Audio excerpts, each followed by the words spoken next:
గోదావరి జిల్లాలండి, కోడిపందేలండి, జోదాలండి. సంక్రాంతి తాలూకు అంటే సంక్రాంతి అంటే కోడిపందాలు, జూదాలు, పేకాట.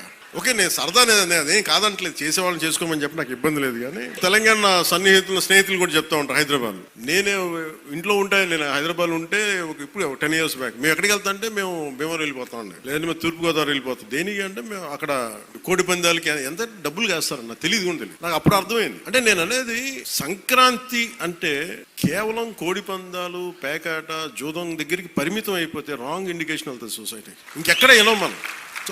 అది మార్పు రావాలి అంటే, ఎందుకంటే మన సంస్కృతిని మనం దేనికైతే అసలు మూలం ఎట్లా ప్రారంభం అది మర్చిపోయాం అనుకోండి, మర్చిపోతే అది దారి తప్పేస్తాం. అప్పుడు మీకు మెకాలే చెప్పినట్టుగా ఒకరిని దెబ్బ కొట్టాలి, ఒకరిని సంస్కృతిని, దేశాన్ని వైపౌట్ చేయాలంటే ముందు వాళ్ళ సంస్కృతిని చంపేయడం. సో ఇది సంస్కృతి మూలాల్ని పరిరక్షించడానికి, మర్చిపోకూడదని చెప్పడానికే ఈ వేడుక ఈ రోజున పీఠిక. ఇది మొత్తం రాష్ట్రంలో ప్రతి నియోజకవర్గంలో ఇది అవ్వాలి.